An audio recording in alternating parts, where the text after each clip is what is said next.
A ver, yo soy Almudena, pertenezco a la Junta de Portavoces de 06 y os voy a presentar a Fernanda Boco, que es una de las fundadoras de La Semilla Violeta, una entidad dedicada a la formación de docentes en el ámbito de la educación respetuosa y en el acompañamiento a la infancia. Llevan 10 años ofreciendo formaciones a equipos pedagógicos, cuentan con un curso universitario en pedagogía activa y transformadora. Fernanda es psicóloga de formación, lleva más de 15 años actuando en el campo de la educación, especializada en acompañamiento emocional, apego, comunicación consciente y pedagogía sistémica. Gracias. Gracias. Un súper gustazo estar aquí y además ver caras conocidas, ¿no? Gente por ahí de La Melonera, gente por ahí del Olivar que he visto también, antiguas alumnas, gente también que he visto antes, Capitán Gran, yo creo que había gente por ahí también, no sé. Los Juncos, no, sí, gracias, he conseguido. Bueno, nada, un gusto. Muy agradecida a Almudena por la invitación, sí, estar aquí y hablar de autocuidado, que me gusta especialmente este tema, porque creo que es, ¿no? Estamos siempre en esta búsqueda del equilibrio entre atenderlo de dentro y atenderlo de fuera, y creo que es un desafío para toda la vida. Ojalá que con las cositas que hablemos hoy pueda aportar. Este es un tema infinito, pero al menos como abrir espacios de reflexión, ¿sí? Bueno, como dijo Almudena, vengo del campo de la psicología, además soy mamá también, pero he aprendido, hay cosas del autocuidado que las tenía muy claras desde siempre y otras las fui aprendiendo dejando la salud en el camino, pero siempre es buen momento, ¿sí? Para empezar con esto. ¿Por qué es importante? Me encanta que este evento vaya de esto, del autocuidado. Es algo que Nuri y yo llevamos mucho tiempo hablando, insistiendo, y cada vez creo que tiene más espacio, ¿no? Se nos reconoce la importancia. ¿Por qué es importante hablar del autocuidado siendo docentes? Lo primero, porque sí. Porque como seres humanos queremos estar bien, es una necesidad básica, es un derecho absoluto el poder atendernos, el poder cuidarnos, porque sí. ¿Sí? Eso tiene suficiente importancia y necesita tener un peso y un eje.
¿Qué os surge? ¿Qué pensamientos surgen cuando veis estas imágenes? Que así de primeras, no lo intentéis relacionar con nada, ¿no? Pero viendo esto, que había un caos y de repente empieza a haber un orden.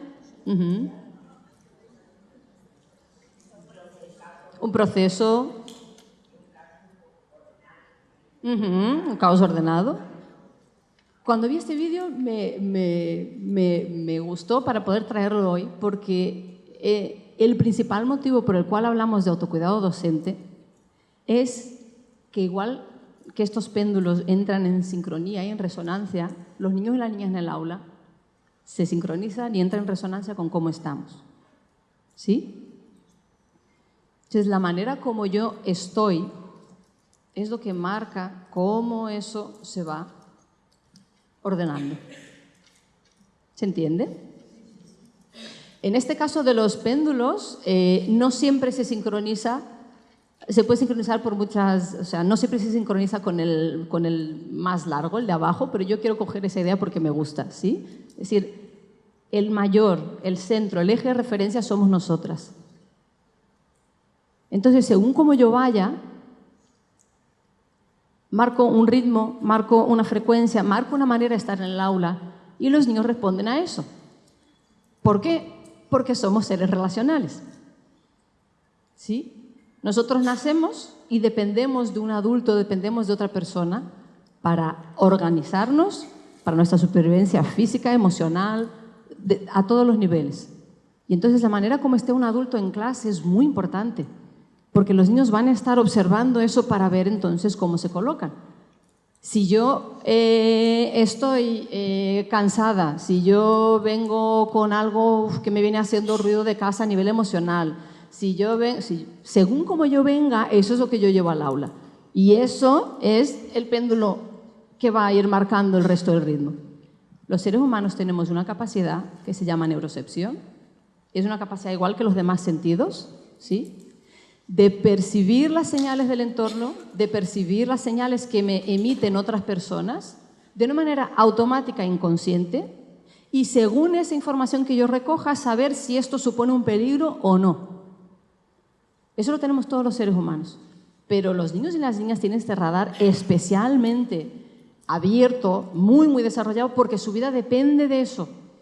Yo tengo que saber cómo está ese adulto para saber cómo reacciono yo.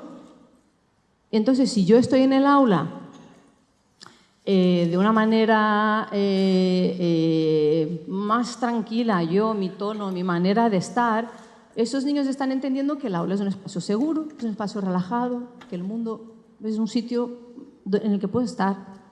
Si yo puedo estar en el aula, sabiendo más o menos cómo está mi mundo interior, y yo no digo que esté resuelto, pero que al menos yo tenga esa conexión, los niños y niñas saben que pueden estar como están, que hay una aceptación, que hay un espacio para eso.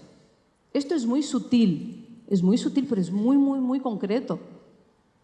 Somos lo que marca ese ritmo que va a ir ocurriendo, ¿sí? ¿Esto significa que tenemos que estar siempre bien? No. A mí no me interesa hablar de un autocuidado modo Botox, que luego no puedes expresar nada, la cara está siempre igual, porque no estoy hablando de ese estar bien, de una pintura rara, no es eso, ¿sí? Cuando hablamos de autocuidado, lo que me interesa, y hablo en plural porque cosas que traigo son reflexiones también que hacemos con Nuria, nos interesa hablar de un adulto que esté conectado, de un adulto que sea consciente de lo que le ocurre, de un adulto que tenga la capacidad de mirar hacia adentro, ver lo que hay, ¿no? Esto también Ares estaba hablando, es que qué importante es que si no conozco cuál es mi estilo relacional, cómo estoy en la vida, cómo pienso, cómo tal, a ver cómo voy hacia acompañar niños y niñas especialmente, ¿sí? Porque la manera como yo estoy repercute en todo, en las relaciones con las familias, en las relaciones en el claustro, pero resulta que los niños y niñas esto entra sin filtro porque todavía no tienen una capacidad propia para relacionarse con el entorno. Siempre hay una triangulación. El niño vive el aula según cómo esté yo. El niño se construye una imagen de lo que es la realidad según lo que el adulto le diga. Más que lo que le diga, según lo que el adulto actúe, ¿sí? Por eso nos interesa cuidar esto especialmente. Insisto, no va de que estéis siempre bien, para nada, pero va de que al menos estéis generando una capacidad de agencia. La capacidad de agencia es la capacidad que yo tengo de saber qué me pasa y de buscar estrategias y soluciones para ello. Que yo pueda habitarme en lo que estoy y que yo adquiera como un peso y una entidad, ¿sí? Porque la calidad de mi presencia en el aula es lo que marca ese ritmo. Mi capacidad de conectar con ese niño y con esa niña depende si yo he dormido bien o no he dormido bien, cómo estoy en mi vida, cómo vengo, cómo entro por la puerta, cómo ocupo el espacio. Por eso es importante que me cuide, porque estoy ahí emitiendo eso todo el tiempo.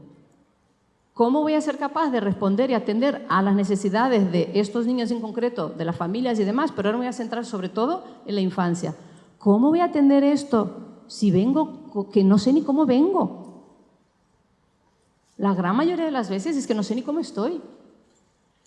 ¿Sí? Entonces quiero que os quedéis con esta idea de autocuidado como manera de entrar, de habitarnos, de buscar las cosas que nos hacen bien. Y a veces son cosas muy pequeñas, muy pequeñas. No estoy hablando de un spa que, ay, ojalá también, gustoso, ¿sí? Pero no es ese tipo de autocuidado al que estamos invitando, ¿vale? ¿Qué cosas nos dificultan el autocuidado? Muchísimas.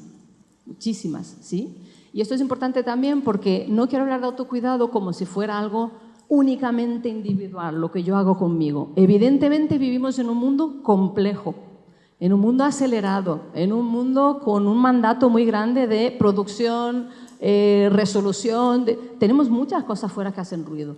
Evidentemente mi precariedad laboral influye en cómo estoy. Evidentemente las relaciones en mi casa, la estructura familiar que tengo, la red que dispongo. Hay muchísimas cosas del entorno que influyen en esto y no quiero hacer de cuenta que no están. Yo voy a hablar de la parte más dentro que podemos hacer, pero evidentemente todo eso está también y claro que nos atraviesa. ¿Sí? Entonces, por un lado, lo que nos dificulta el autocuidado es todo ese contexto de fuera. ¿Sí? Pero además, y dentro de lo que Ares decía también, tenemos muchísimas ideas, muchísimas creencias sobre el autocuidado. Por ejemplo, y aquí hay una cuestión de género también que atraviesa. ¿Sí? Hay creencias añadidas más, siendo mujeres, como por ejemplo esta idea de sacrificio. La idea de sacrificio nos dificulta mucho ponernos en un lugar de cuidado, darnos el derecho de cuidarnos, ¿sí? Otra creencia muy habitual que tenemos que dificulta poner el autocuidado como algo importante es yo puedo con todo. Y como yo puedo con todo, pues entonces no hace falta nada más, ¿sí? ¿Conseguís identificar ideas? ¿Qué ideas tenéis cuando pensáis en autocuidado? Que pensáis como, bueno, eso ya tocará. Esa es otra idea que pasa mucho, ¿no? Bueno, cuando tenga tiempo, bueno, cuando eso es algo como muy distante allí en el horizonte. ¿Podéis identificar qué otras ideas tenéis que hacen que sea más difícil que os cuidéis y que os pongáis en el centro? Creencias, mandatos, frases que escuchabais en casa. Ahora no es el momento. ¿Qué? Las prioridades. Las prioridades, ¿no? Esto no es importante. Bueno, ya lo haré.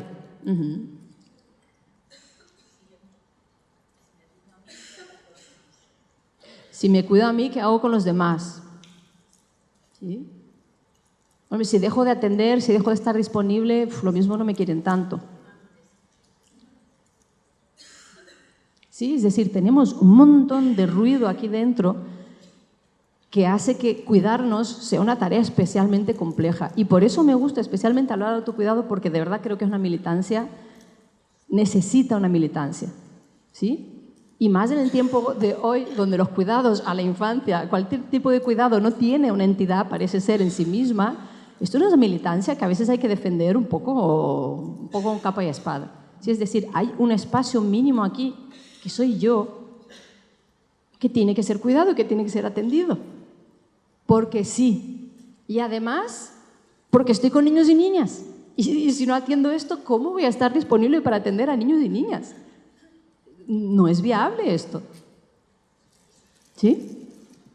Entonces decía que hay una tercera parte que tiene que ver también con lo que nos cuesta del autocuidado. La primera tiene que ver con el contexto y con el entorno. La segunda tiene que ver con las creencias que yo misma voy generando. Y la tercera tiene que ver con, evidentemente, nuestra historia personal. Es decir, para que yo sea capaz de cuidarme, alguien en algún momento ha tenido que cuidarme. Y a veces no hemos tenido esa experiencia de una manera tan clara. Es decir, había un adulto disponible para mí, había alguien pendiente de mirarme, de atenderme. ¿Puedo identificar en el cuerpo lo que es la sensación de cuidado? ¿Me siento merecedora de cuidados? ¿Hubo alguien que me transmitió que yo merecía ser cuidada? Porque si todo eso no está, a mí me va a resultar especialmente complejo cuidarme ahora mismo. Y me voy a postergar infinitamente. ¿Sí? Y hay algo muy, muy físico en la sensación de cuidado. Yo cuando pienso en cuidado tengo la sensación, ¿no? Como, no sé, como la toalla cuando tenías frío, ¿no? Que alguien te envolvía con la toalla, una mantita, algo caliente. Yo tengo esa sensación. Y eso me ayuda mucho cuando yo tengo que pensar, oye, ¿qué cosas puedo hacer para cuidarme? Las que me generan esa sensación. Pero tengo ese registro en el cuerpo de cuál es esa sensación. Sí, pero eso puede ayudar, que a veces no sabemos ni por dónde empezar. Oye, ¿cómo va esto de cuidarme? ¿Qué hago? Pues todo lo que te genere esa sensación calentita y de sostén. Eso es el autocuidado. ¿Sí? Entonces, esas cosas son las que nos suelen dificultar el autocuidado. ¿Sí? Cuidar es priorizar. Y cuando estamos hablando de poner el autocuidado en el centro, necesariamente tenemos que revisar cómo usamos el tiempo. cuidar a cualquier persona para nosotras mismas necesita una revisión de cómo vivimos el tiempo, cómo genero tiempo, cómo uso el tiempo. Y es una cuestión de priorizar, porque el tiempo es el mismo para todas, ¿sí? Pero puede ocurrir que yo dedique horas y horas a Instagram, TikTok, mensajes, series y toda esta línea de cosas y no consiga sacar 3 minutos para darme un paseo a tirar la basura. Las que habéis tenido formaciones conmigo sabéis que soy especialmente fan de tirar la basura, sigo siendo hasta el día de hoy, porque durante muchos años era la poca práctica de autocuidado que podía hacer cuando mis hijas eran pequeñas. Y era como, voy a tirar la basura. Y iba así. Como nadie quería tirar la basura en mi casa, nadie me discutía esa tarea, y entonces era el rato que yo conseguía sacar de ir, estaban lejos las basuras por suerte, caminar despacio, volver, respirar un momento, estar en silencio, ¿sí? Entonces a veces las prácticas son cosas muy tontas, pero yo tengo que poder dedicar al menos ese tiempo. ¿Cómo es posible que no quepa? ¿De verdad no tenéis esa sensación a veces de que no cabéis en vuestra vida? Es muy loco, ¿no? No tengo tiempo para mí, pero vamos a ver.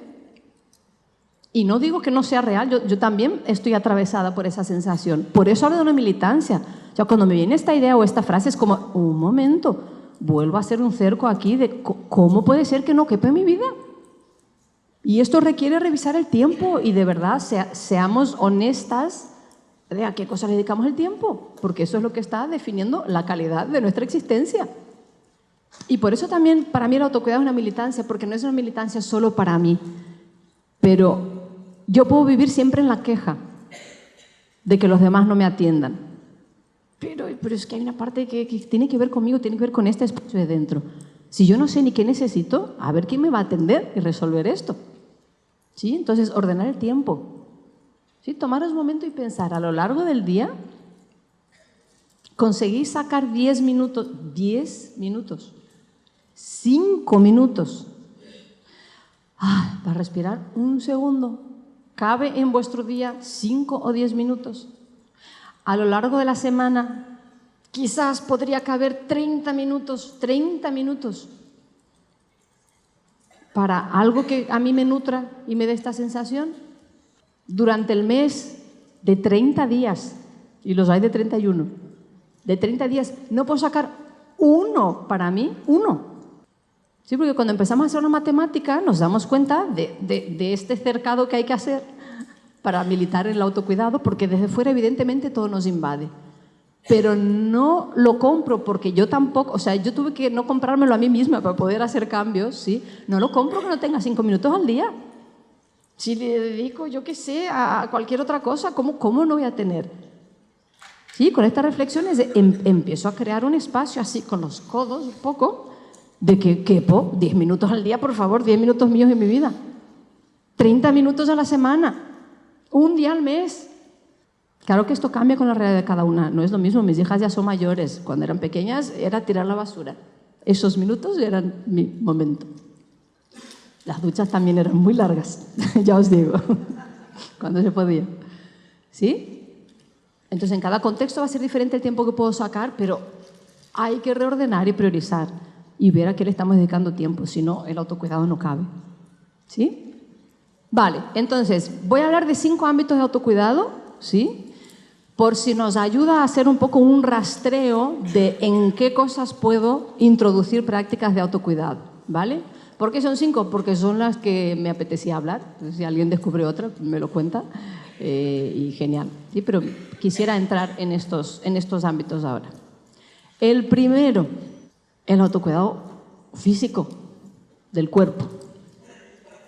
Y aquí voy a hablar, hay muchos más puntos, pero voy a hablar de 3 que son los que creo que son más importantes. ¿Sabéis cuál es el primero? Lo más básico del autocuidado físico. El descanso. Entonces, sé que ayer estuvisteis aquí hasta cierta hora, pero quiero que levantéis la mano. ¿Cuántas personas habéis dormido 8 horas esta noche? 8. Ok. ¿Cuántas han dormido? 7. ¿Cuántas han dormido? 6. ¿Cuántas han dormido? 5. Ya empieza a dar vergüenza, ¿no? Pero levantarla con así.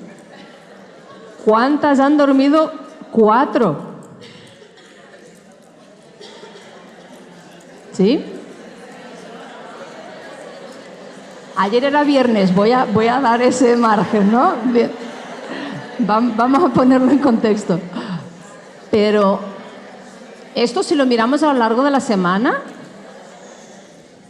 esto, ostras, si esto yo lo mantengo y todas mis noches son así de viernes, ostras. A ver cómo es mi péndulo aquí, ¿no? Al día siguiente en el aula. Y yo no quiero decir que es importante que descanséis para estar con los niños. Es importante que descanséis porque si no enfermamos. Es muy sencillo. Sí, lo que dije antes, yo hay cosas del autocuidado que las traigo de base, que he podido más o menos atenderme, pero otras que las aprendí desarrollando una enfermedad autoinmune. ¿Sí? Entonces, es que realmente se nos va la vida en no cuidarnos. No es algo menor, para nada. Es que nos enfermamos. No voy a hacer un mano alzada porque es una información privada de cada una, pero ¿cuántas mujeres tienen problemas con la tiroides hoy en día? La tiroides tiene relación directa, está regulada por las glándulas suprarrenales, que tienen que ver con el estrés directamente y la vivencia de falta de tiempo. No es casual que por eso hay cortes de género también, sí. La inmensa mayoría de personas con enfermedades autoinmunes son mujeres. Y entre esas, muchas tienen que ver con tiroides. Y con otras. Hay diabetes, hay artritis, hay muchas. ¿Sí? Yo, además de la parte de formación, me dedico a atender en consulta como psicóloga y es la realidad que me encuentro todos los días atendiendo a mujeres. Todas estas creencias del autocuidado para después, y entonces a los 50, con suerte, la salud va. No es algo menor. Dormir bien y descansar no es un lujo. Es que mientras estoy durmiendo, mi cerebro está reordenando información. Mientras estoy durmiendo, mis órganos se están regenerando. Las células muertas se van quitando, se producen... ¿Sabéis lo que es quitar todas las noches X horas de sueño? Esto es una locura.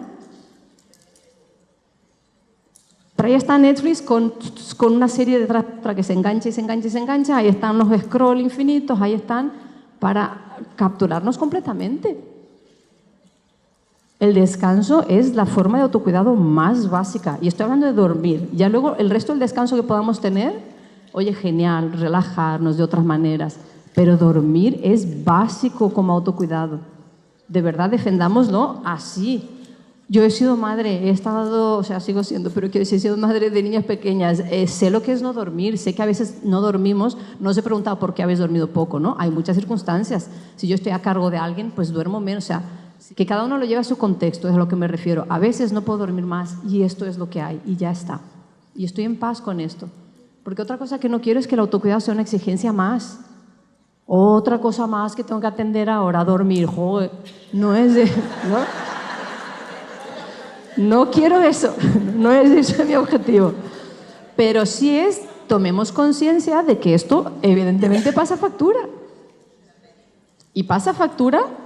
Hay un estudio, os voy a decir de quién es para no decirlo mal, ¿vale? La Sociedad Española del Sueño. Es del 2023, evidentemente más de la mitad de los españoles duerme muchísimo menos de 7 horas al día. Pero lo que os quiero mostrar es esto. Y he hecho un extracto, Efectos de la falta de sueño en el cerebro. Y aquí tenemos fuentes. Dificulta la capacidad para mantenerse enfocado en tareas. Tenemos lapsos de atención, distractibilidad, falta de comprensión, dificultad para comprender.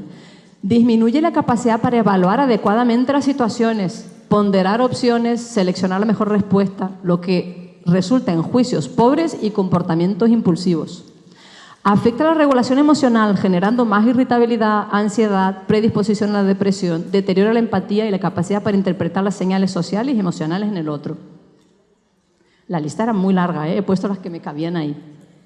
Pero estamos hablando que la falta de sueño nos daña el cerebro.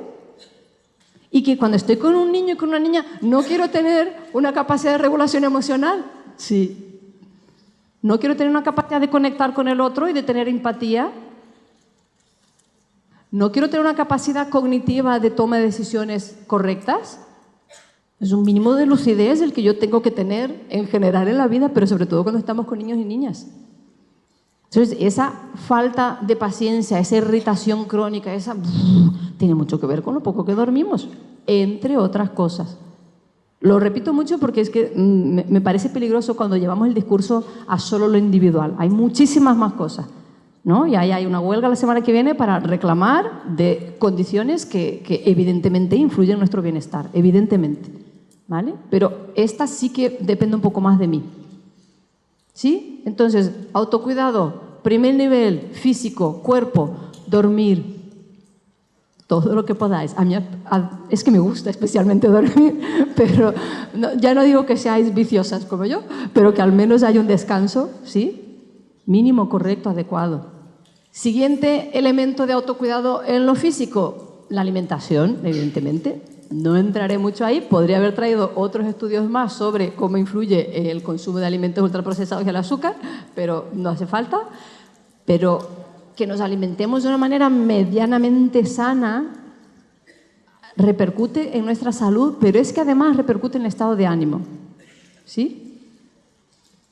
Hay una mayor irritabilidad, una especie de adicción química que se nos genera cuando nos alimentamos repetidamente. No pasa nada que comamos guarrerías ocasionales, evidentemente. Pero cuando mi alimentación se basa en eso y en comida rápida y demás, hay otro estudio que lo quiero citar tal cual también, que es, bueno, este es de la Fundación Mafre, ¿vale? Los hábitos de alimentación de España es, la inmensa mayoría de españoles desayuna de pie y come y cena delante de una pantalla.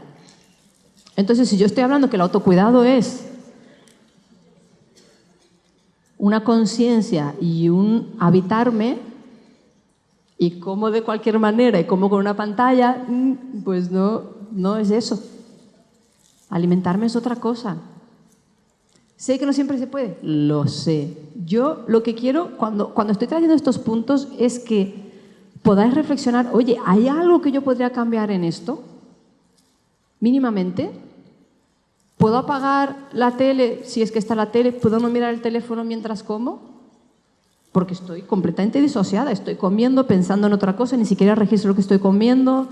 Ya hay estudios que muestran los efectos de la pantalla a la hora de comer, la sensación de saciedad no es la misma, como mucho más de lo que comería, sigo en la prisa. ¿Qué pasa si esos minutos que quiero de pausa lo hago a la hora de comer? Respiro un momento, no como con el ansia. Esto es una manera de cuidarnos también. ¿Sí? La tercera parte que tiene que ver con el autocuidado en lo físico, evidentemente tiene que ver con el movimiento y la actividad física. No entraré también en todos los estudios que hablan de la importancia de la actividad física, pero esto llevémoslo a cosas pequeñas. Es que lo mismo es que, no sé, que me levante un momento. Ay, no sé, que me desperece, ¿no? En ocasiones, así que me estire un poquito, que camine un ratillo, que yo qué sé, que coja la escalera en vez del ascensor. ¿No puedo ir al gimnasio 3 veces a la semana? No pasa nada, busquemos otras cosas. Pero busquémosla. Porque algo que hacemos mucho es que como no puedo todo, no hago nada. Lo mínimo disponible, ¿sí? Esta idea quiero que esté como todo el tiempo ahí. ¿Qué es lo mínimo disponible que puedo hacer para cuidarme un poquito mejor ahora? ¿Cómo puedo estar más cómoda en este momento? ¿Qué puede ser más amoroso para mí? Ay, mira, lo mismo es que me hago una infusión y eso ya me quito un momento. Yo hablo de las cosas que a mí me gustan, claro, cada uno que encuentre la suya, ¿sí? Ay, toco un instrumento, me gusta, hago... ¿Vale? Entonces, antes de pasar al siguiente ámbito de autocuidado, os propongo un ejercicio muy, muy sencillo, que cerréis los ojos, que os pongáis cómodas, ¿sí? Como apoyando idealmente los dos pies hacia el suelo. Los que ya estáis durmiendo podéis seguir durmiendo, también es un autocuidado, no lo tomo personalmente. Fidel Delgado, no sé si conocéis a Fidel Delgado, durante mucho tiempo lo trajimos a la formación y él decía que lo que más le gustaba era cuando la gente dormía, porque significaba que ya habían tenido suficiente y que estaban digiriendo, ¿sí? Entonces está bien también. Entonces, ¿sí? Con los ojos cerrados, sencillamente lo que quiero es que hagáis un suspiro, si os surge, que pongáis la atención, si eso os despierto en un ratito, ¿vale? Llevéis la atención en la respiración. Y quiero que hagáis sencillamente un chequeo del cuerpo, de cómo está vuestro cuerpo. Empezando por los pies, siento los pies apoyados en el suelo. ¿Cómo están mis piernas? Ay, ¿cómo está mi estómago, no? ¿Está relajado o tengo ahí como una tensión, tengo todo apretado? ¿Cómo están mis hombros? Si los noto cargados o no. Si los tengo levantados y no me doy cuenta. ¿Cómo está el cuello? Si lo noto relajado. La mandíbula, si estoy apretando, si tengo tensión en la zona de la boca, la cara. Los ojos, toda la musculatura alrededor de los ojos. Y voy tomando conciencia de cómo está mi cuerpo. Si hay algo que nos acompaña toda la vida es el cuerpo. Y a veces no le dedicamos un segundo de chequeo. Sencillamente esto que estamos haciendo es un chequear. Wow, no era consciente, pero me duele la cabeza. No me he dado cuenta, pero estoy apretando todo el tiempo los dientes. ¿Sí? Tomaros un momento de atender, de escuchar el cuerpo. A veces lo escuchamos solo cuando ya está gritando, cuando ya hay una enfermedad, cuando hay una lesión, cuando hay algo ya grande que nos ocurre. ¿Qué pasa si empezamos a entrenar un poquito, ¿no? Esta capacidad de leer las señales más sutiles, las primeras de que hay un malestar, de que no estoy bien?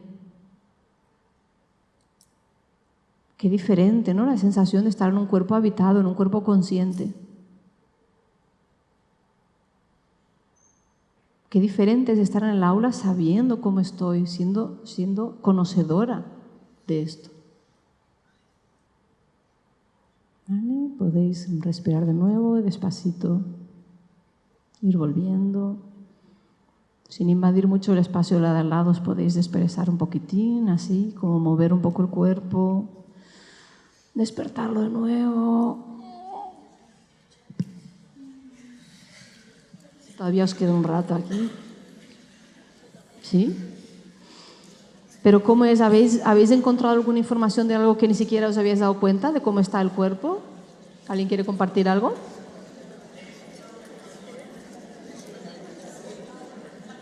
Veréis, hay zonas específicas en las que solemos tener tensiones, que son 3, y son zonas que suelen dar problemas, ¿sí? Una es toda esta zona aquí, y esto genera bastante problemas de desgaste en los dientes, en esta articulación, ¿sí? Dolores de cabeza. Otra es la tensión a nivel del estómago, ¿sí? Que no nos damos cuenta. Muchas veces es como, hay un momento, yo sí tengo la tripa encogida, pero ¿y esto por qué? Tomo conciencia, vuelvo. ¿Sí? Esto nos da muchísimos problemas a nivel digestivo. Y hay una tercera zona que suele tener mucha tensión, que es el ano. ¿Sí? Estar con el ano apretado genera, esto lo nombro porque en muchas escuelas que he ido hay muchas personas con muchísimos problemas a nivel de glúteo, a nivel muscular y de lumbares, que tienen que ver con estar así, con toda esta zona tensa todo el tiempo. Y de repente es como, hay un momento, ¿no? Porque estoy en tensión, vivo apretada. ¿Vale? Entonces, propuesta concreta, podéis hacer un chequeo. Ojalá hagáis un chequeo todas las mañanas, a mediodía y a la noche a ver un momentito, ¿cómo estoy? Ay, mira, aquí un poco o aquí. Sencillamente una toma de contacto, ¿sí? Eso es una práctica muy pequeña de autocuidado, pero que nos devuelve a estar aquí ahora. ¿Sí? Siguiente nivel de autocuidado. Este me gusta especialmente, todos me gustan especialmente. El autocuidado emocional. ¿Cómo es un autocuidado emocional? Pues nos damos cuenta que igual que no sabemos cómo está el cuerpo, es que no sabemos cómo estamos. Pero algo tan sencillo de, no sé, ¿qué me pasa? ¿Cómo estoy? ¿Qué llevo por dentro? ¿No? Estamos acostumbrados, hay 3 preguntas que son las habituales: bien, mal y cansada, sobre todo las mujeres. ¿Sí? Y es verdad que muchas veces estamos cansadas. Pero es que resulta que este cansado tiene detrás muchas otras palabras, ¿sí? Entonces, Lo importante, el autocuidado emocional pasa por dos cosas. Una, el poder identificar qué me pasa. Ahora hacemos un ejercicio muy, muy pequeñito. Y otro, el poder comunicar lo que me pasa. ¿Sí? Porque dentro de las creencias que tenemos es de ese que yo puedo todo sola, no sé qué. También es no voy a molestar a nadie. No, bueno, pero esto ya me encargo yo y venga a echar cosas. Hay una mujer, una psicóloga argentina que me gusta mucho y que ella habla de expresar las emociones, ¿sí? Expresar es sacar de la presa, ¿sí?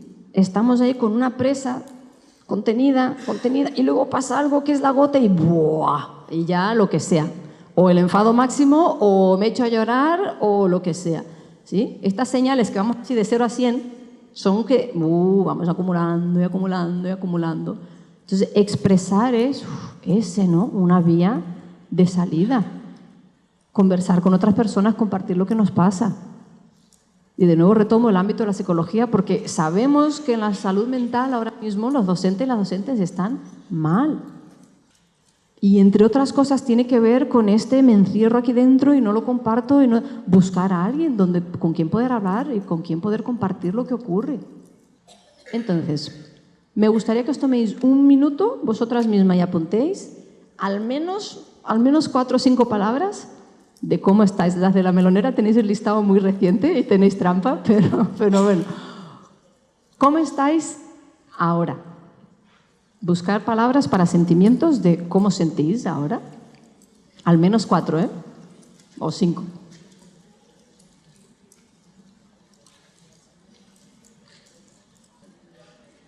No me vale ni bien, ni mal, ni cansada. Ya os digo.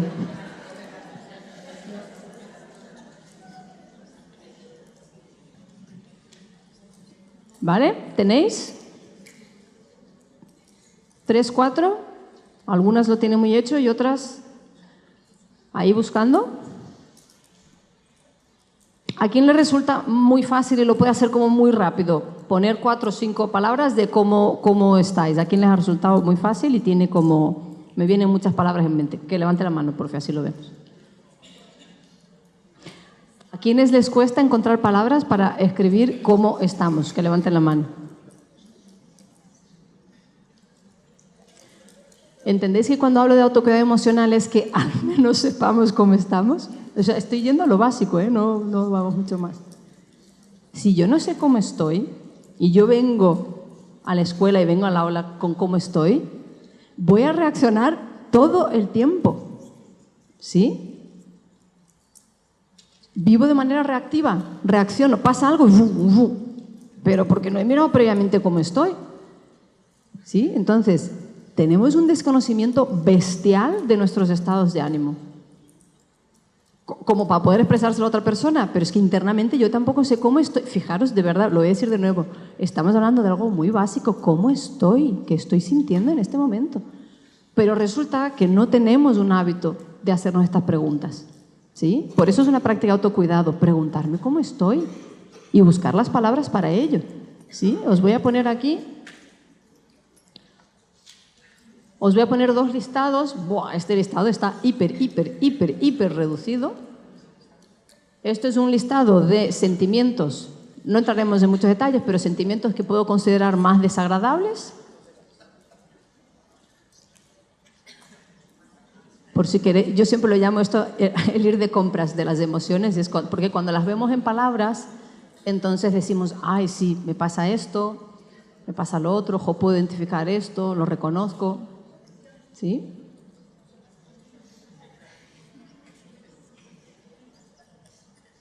Vale, y aquí tenéis otra lista, que ojalá tengáis más cosas de aquí, de sensaciones más agradables, ¿sí?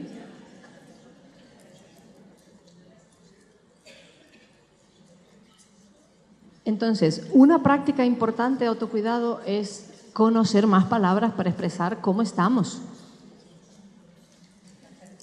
¿Identificáis más cosas de este listado o del otro? Parejo. Bien. Ahora ya podríais llegar a 10 palabras tranquilamente que describen cómo estáis, 15 incluso, ¿sí? Y ahora yo me pregunto, es un paréntesis, no voy a entrar de esto, pero luego hablamos de educación emocional a los niños y niñas. Yo no sé cómo estoy. ¿Cómo lo hacemos? ¿Sí? Un programa de educación emocional es que yo sepa cómo estoy. Ese es un programa de inicio a fin, no hace falta nada más.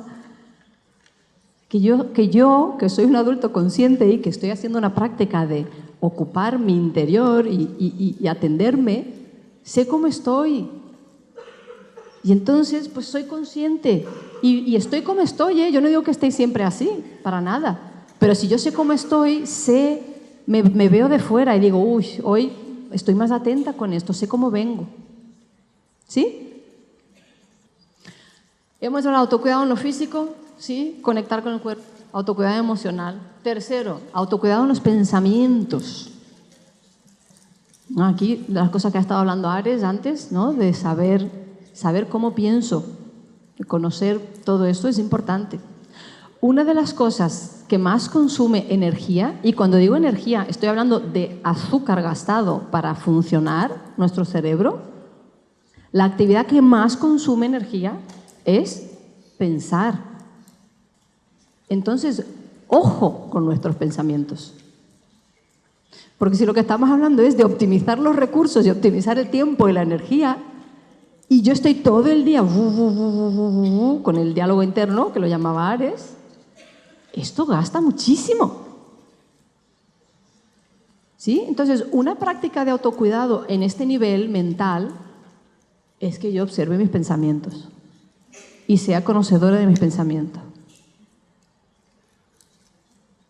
Y que no me los crea.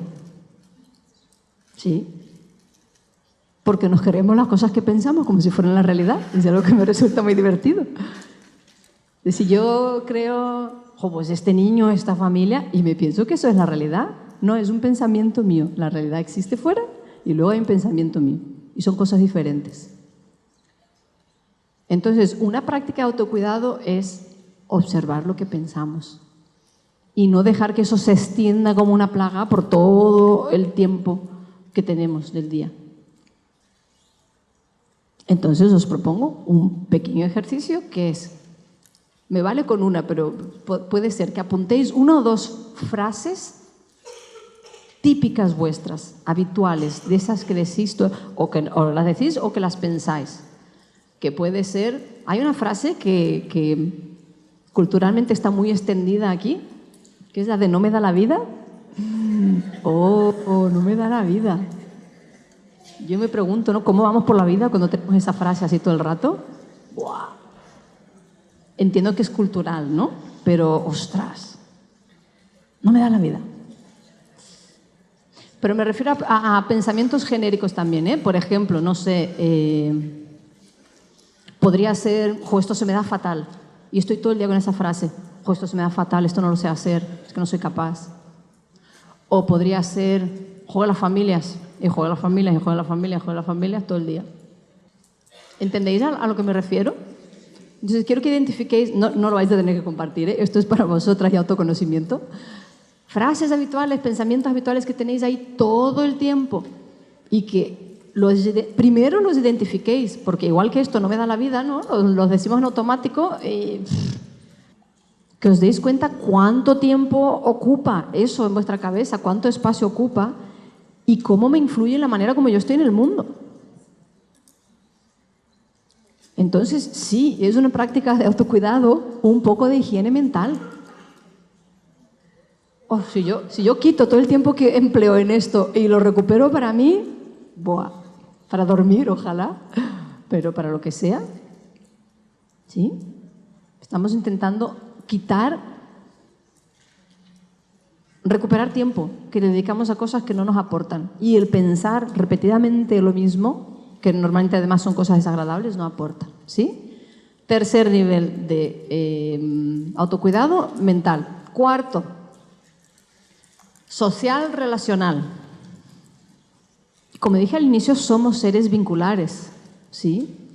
Y tenemos una tendencia ya por cómo está organizado el sistema en el que vivimos, y especialmente diría que después de el momento confinamiento que hemos vivido, hay una tendencia y una inercia al aislamiento muy, muy grandes, ¿sí? Hoy en día ya en psicología se empieza a hablar de trauma colectivo y de las repercusiones que tuvo ese momento, que fue hace nada, 5 años, poquísimo hablamos de ello, pero sí que ya se empiezan a estudiar los impactos que ha tenido a nivel de salud mental. Y uno de los motivos es porque nos hemos habituado en exceso al aislamiento.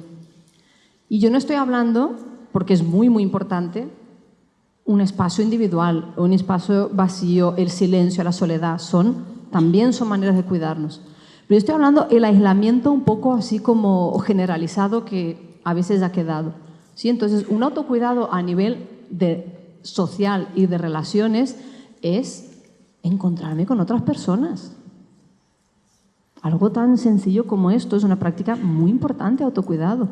No estamos hechos para regularnos en soledad. También yo me puedo dar un paseo, puedo ir a hacer mi deporte, lo que sea, también. Pero estamos hechos especialmente para regularnos en la compañía de otros. Entonces, de nuevo, esto es algo que es una militancia, me lo pongo en agenda. No es algo menor. Tomarme un café con una amiga no es algo menor. Estamos hablando de salud mental y de cosas básicas.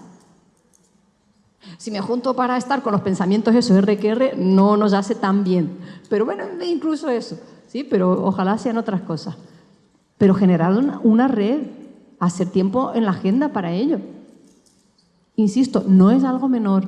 Nuestra salud tiene que ver con eso, ¿sí? Y a nivel profesional también generar redes de sostén. Entonces, pequeño ejercicio para vosotras también, no, que no se va a compartir. Si tenéis que pensar en 2, 3 personas con quien poder contar para cualquier cosa, con quien tengáis confianza, que os sentís arropadas, sostenidas, ¿podríais encontrar 2 nombres, 3 nombres en vuestra vida? ¿Sí? Bien. Ya es algo importante, ¿sí? Si son 5, pues genial. Por si uno no puede ese día, ¿sí? No porque haga falta más, pero ¿no? Si solo tengo 3 y justo están durmiendo, pues no me pueden atender, ¿sí? Y otra cosa importante como autocuidado dentro de lo social es lo contrario. Por un lado estoy diciendo de generar encuentros y quedar con personas, y por otro es poner límites y no estar excesivamente disponibles, ¿sí? Esto también nos consume mucho tiempo y energía. Y aquí de nuevo tenemos un corte de género, porque las mujeres tenemos una cierta inercia de sí a todo.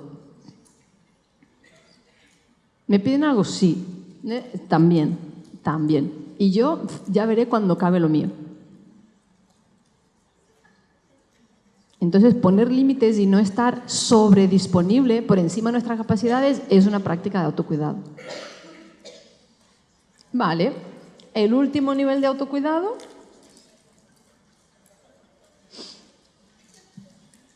yo lo he llamado espiritual, le podemos dar el nombre que sea, pero tiene que ver con un nivel un poquito más trascendental que el día a día, ¿sí? Que sencillamente es momentos de recogimiento y de introspección y de conectarme con lo que sea. Y aquí la naturaleza es importante. Y cuando digo naturaleza, ojalá tengáis un parque cerca, pero si no, es que tengo un tiesto en mi casa. Es que no nos vayamos a cosas grandes. Tengo algo, una plantita, un no sé qué, ¿sí? A mí me divierte cuando la ciencia hace estudios para saber lo que ya sabemos, pero os voy a contar otro estudio. En Japón se hizo un estudio y se encontró que mirar durante un tiempo X a diferentes tonos de verdes nos relaja, ¿sí? Nos produce más relajación, más tal. Lo que viene siendo de toda la vida estar en la naturaleza, ver árboles, ¿no? Diferentes tonos de verdes, ¿sí? Ahora con esto alguien hará un programa en el ordenador con tonos de verdes. No funciona. Eso lo hacemos mucho, ¿no? Los programas estos, pero no. Salir a dar un paseo en la naturaleza, cualquier cosa, o descalzarse un momentito en algún sitio, cualquier cosa, eso también es una manera de autocuidado. ¿Por qué? Porque somos naturaleza, estamos formados por las mismas moléculas. Entonces, estar en contacto con eso nos devuelve un poco. Por eso yo lo encuadro esto dentro de lo espiritual, ¿sí? Hay algo muy profundo cuando conseguimos conectar con la naturaleza. Volver a conectar con esta idea de lentitud, conectar con esta idea de ciclos, ¿no? De estaciones, hay algo dentro que puede identificarse con eso. ¿Sí? Hay más prácticas dentro de esta parte de lo espiritual, pero por hoy, con que podáis reconectar con que somos naturaleza y conectar con eso es suficiente. ¿Sí? Entonces, hemos hablado de 5 niveles diferentes, ¿sí? Vuelvo al inicio. ¿Por qué es importante que nos cuidemos? Porque sí. Porque nos lo merecemos absolutamente. Porque como seres humanos tenemos que ponernos en el centro, porque es imposible cuidar fuera si no cuido dentro. Y hemos tenido recientemente, ¿no?, en las noticias el caso de una educadora, maestra, no sé, creo que era educadora, que agredió a una niña. ¿Sí? Todos sabemos de qué estamos hablando. Sin entrar en mayores profundidades y en juicios y en toda la parte que pueda tener que ver con el contexto y demás, tenemos un claro ejemplo de una adulta que no está regulada por lo que sea, por todos los factores que hayan atravesado. Sí, no quiero entrar ahí, pero nos queda claro que es una adulta que no está regulada, que no tiene capacidad de tomar buenas decisiones, que ha actuado en impulsividad, es decir, estamos hablando que el autocuidado nuestro es justamente, además de porque sí, para evitar este tipo de situaciones. Porque si yo llego desbordada al aula, evidentemente con el entorno que tengo, me va a desregular más todavía. Volvemos a los péndulos. Tenemos que ser nosotras las que marquemos ese ritmo y esa manera y que los niños se vayan regulando con eso y no al revés. ¿Sí? Me gustaría cerrar y así abrimos para preguntas. Esta frase me gusta mucho. ¿Sí? ¿Lo han usado ayer, quizás?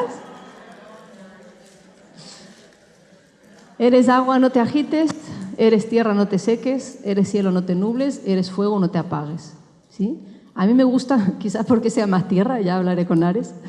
Pero esta idea de eres tierra, no te seques, es que morimos un poco, ¿no? Cuando no nos nutrimos. Esto es nutrirse, ¿no? Venir aquí, encontrarnos. Cuando no nos nutrimos, nos secamos a tal nivel es que es muy difícil mantener un entusiasmo con la vida, una alegría de estar, ¿no? ¿Qué mejor que eso podemos ofrecer a los niños y niñas? ¡Ay! Vengo ilusionada con la vida. No modo botox, insisto, no es eso lo que estoy diciendo, pero es una ilusión profunda, incluso cuando no estoy bien del todo. ¿Sí? Entonces, ojalá podáis incorporar pequeñas acciones y prácticas para no secaros. ¿Sí? Habrá preguntas, comentarios, reflexiones, lo que os apetezca.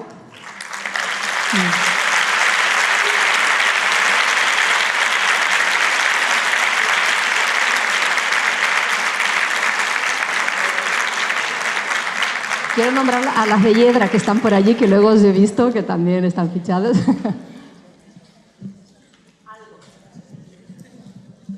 Soy fuego.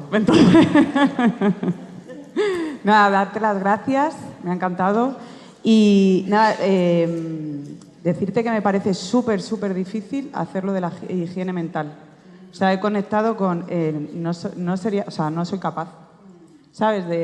Digo, pues no sé si hay algunos tips o algo de esto que se lleva mucho de moda, estas cosas, pero digo, me parece súper difícil el parar la cabeza. Gracias. Buena pregunta. Yo creo que si algo nos pasa hoy en día es que la mente tiene ahí como vida propia, ¿sí? Las que nos conocéis sabemos que uno de ellos somos anti-tips, pero sí que hay una propuesta de camino, ¿sí? ¿Por qué digo anti-tips? Porque bueno, hay una parte que es un proceso, evidentemente, y que no se va a resolver así. Pero la primer parte es la toma de conciencia de cuáles son mis pensamientos. O sea, os invito a un registro. De verdad, poner sobre papel, oye, estas son las frases que me digo habitualmente, qué pensamientos son los que ocupan mi tiempo, mi energía. Hacer un listado real, ¿sí? Identificar cuáles son esos pensamientos. Ese es el primer punto, porque si no me doy cuenta, están ahí todo el rato en ese consumo de energía en automático y además condicionan la manera como yo estoy en el mundo. Absolutamente, absolutamente. La manera como yo me cuento las cosas hace que yo esté de una manera o de otra, ¿sí? Entonces, un primer punto es la toma de conciencia y registrar. Y de momento, y lo mismo durante un año, es sencillamente observar, ¿sí? Cuando estamos hablando de introducir un cambio, ¿no? Nuria siempre cuenta que ella al inicio tenía muy incorporado lo de muy bien, cada cosa que un niño hacía era muy bien, muy bien, muy bien. Y que estuvo, yo no sé si un año o dos, solo intentando quitarse esa frase que tenía todo el tiempo. Un año y pico, solo para intentar que no le saliera esto. Genial. Es que lo mismo hay que estar un tiempo largo. Ay, me ha venido este pensamiento nuevo. Ay, fíjate, estoy con esto nuevo. Y solo observar, ¿sí? Porque las prisas que no funcionamos, no funciona así, pero esa toma de conciencia es el inicio. Y luego ya se puede hacer un trabajo más profundo de, oye, esto, ¿no? Los pensamientos que tenemos tienen que ver con un núcleo más profundo de por qué pienso esto, por qué lo cuento así, ahí se puede ahondar un poco más también. Pero al menos darse cuenta no es menor para nada, ¿sí? Las que nos escuchan en las formaciones sabéis también, pero lo repito. Cuando hablamos de toma de conciencia, que parece que es algo muy así, ay, la toma de conciencia sirve para cambiar. ¿Sabes lo que sucede cuando tomamos conciencia? Las que me habéis escuchado no lo podéis decir. ¿Qué ocurre cuando tomo conciencia de algo? Ocurre algo físico, que es que dos neuronas hacen una conexión por primera vez. Es algo físico que ocurre en mi cerebro cuando yo me doy cuenta de algo. Y es que nunca había hilado esto y de repente ocurre. Por eso ese es el primer paso para el cambio, porque empieza a construirse una vía neuronal que ahora puedo empezar a usar. Y cuanto más la use, más se consolida, ¿sí? Pero por eso el darse cuenta no es, bueno, darse cuenta, vale, es como ya, pero no. Es que darme cuenta de algo es que estoy estrenando una red neural nueva. Y cuanto más foco le ponga a esto, más. Y entonces luego el cambiar ya va ocurriendo de otra manera. Ay, me ha salido. Ay, y de repente ya la siguiente ya no me sale, ya busco otra cosa. Sí, pero la toma de conciencia es fisiológicamente necesaria para el cambio. ¿Sí? Hola. Bueno, muchísimas gracias. Me ha parecido una belleza de ponencia. Y bueno, más que una pregunta es una reflexión. A mí me parece complicado cuando cada persona, cada personaje consigue hacer su proceso, llega a un nivel de cuidado, de conciencia, de como engranar los diferentes procesos de conciencia, de autocuidado, de los demás componentes del grupo. Hablamos de, porque tú has hablado muy como a título personal, claro, que es lo primero, pero llevándolo a la familia, a la pareja, al trabajo, que es lo que nos ocupa, bueno, me parece que es complicado, porque, claro, cada una estamos en nuestra propia espiral y no es fácil arrastrar, ¿no? O sea, arrastrar o envolver, y es tan fácil dejarte arrastrar o envolver por el momento en el que tú no estás o que claramente ves que no, que por ahí no es, o es tan difícil que te lleven a donde es que tú no ves. Bueno, no sé si hay respuesta. Sí que me venían algunas ideas, ¿no? Como escuchándote. Dentro de la sistémica, de lo que ha estado hablando Ares también, si queremos que algo suceda, hay que generar una estructura. Y eso significa poner tiempo en la agenda. O sea, si miráis vuestro Google Calendar, sabréis quiénes sois y a qué le estáis dando espacio en la vida. O sea, a nivel de claustro, a nivel de equipo, ¿por qué no dedicar un momento al inicio de la reunión de cómo estamos? Una palabra. Yo no digo que toda la reunión se vaya en eso, pero es un tiempo de al menos nos compartamos. ¿Por qué no poner en agenda tiempos dedicados a que nos podamos compartir de otra manera? ¿Sí? Porque hay una parte que si eso no está como estructura, no va a suceder. Y esa es una decisión que tiene que tomar un equipo de coordinación, dirección, de cómo pongo esto. Que puede ser formaciones, que puede ser, pero como práctica individual, o sea, cotidiana, ¿cómo genero este tiempo? ¿Sí? Porque hay algo que ocurre con los cambios, y con esto si hay alguna pregunta más abrimos, pero es Has usado una palabra que me gusta, que es arrastrar, porque yo creo que lo de fuera, lo que hace todo el tiempo es arrastrar. Invito a que nosotros cuando pensemos en cómo se producen los cambios, se producen por contagio. Y se producen absolutamente por contagio. ¿Sí? Y por eso hablamos de microprácticas y micropolíticas, porque además del cambio estructural que hay que hacer fuera, esto viene de abajo. Y entonces es yo como persona que ocupo una posición, ¿cómo genero una estructura en la que quepa? Que podamos hablar de cómo estamos. ¿Cómo cuido la comunicación y cómo nos hablamos entre las personas del equipo? Porque eso tiene relación directa con un bienestar y con un autocuidado en grupo. Si alguien está hablando de una manera que no corresponde, pues yo puedo poner un límite. Así no se puede hablar aquí en esta reunión. O sea, yo tengo que asegurarme de generar un ambiente de mínimas pautas para que esto del autocuidado pueda entrar, pero sí que se puede hacer. Lo que pasa es que requiere el ponerlo en estructura, de verdad lo digo, que es de poner en agenda, ¿sí? Mira, la reunión a partir de ahora 10 minutos está dedicada a esto. En el día a día, ¿cómo podemos revisar? Es que a veces son cosas muy tontas. Había una maestra en un equipo que era celíaca. Entonces, para ella era como, siempre alguien había previsto que había algo que ella pueda comer. O sea, ¿me entendéis? Estoy hablando de cosas que a veces son muy pequeñas. ¿Cómo, no sé, me quiero poner una frase en mi aula que me recuerda algo y esto me ayuda? ¿Cómo podemos mirar la escuela poniéndonos en el centro también? ¿Sí? Y esto de las micropolíticas es importante porque a veces, como hace falta tanto cambio fuera y sabemos que hace, insisto, y para eso hay una huelga convocada y muchas militancias cotidianas más allá de la huelga, hay muchos cambios fuera que son importantes, pero también las micropolíticas son tremendas.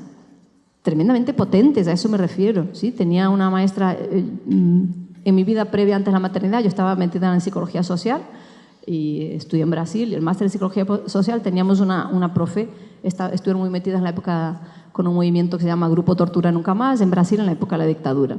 Y ella contaba cómo en las reuniones que tenían de su grupo de militancia ultra revolucionaria, quienes se encargaban de los cuidados y de cocinar eran las mujeres.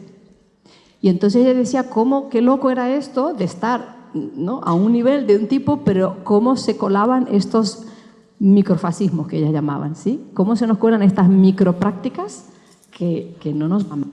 Entonces el autocuidado tiene que ver con una micropolítica. Es esto, es algo pequeño, es algo fácil. A veces estoy en mi casa y lo mismo estoy toda torcida y es como, pero vamos a ver, ¿no? ¿Qué te va bien ahora? Para, muévete un momento y sigue. Estoy hablando de cosas pequeñitas, y esto es importante porque si no el autocuidado como algo tan distante que no es para mí. ¿Sí? Entonces, como generar estructura, trabajar con la idea de contagio, porque cuando yo voy generando esto se irradia, porque nos gusta. ¿Sí? Para mí esa es la propuesta para trabajar en los claustros, de abajo a arriba. ¿Queréis ir al desayuno? Pues muchísimas gracias, nos vemos ahora.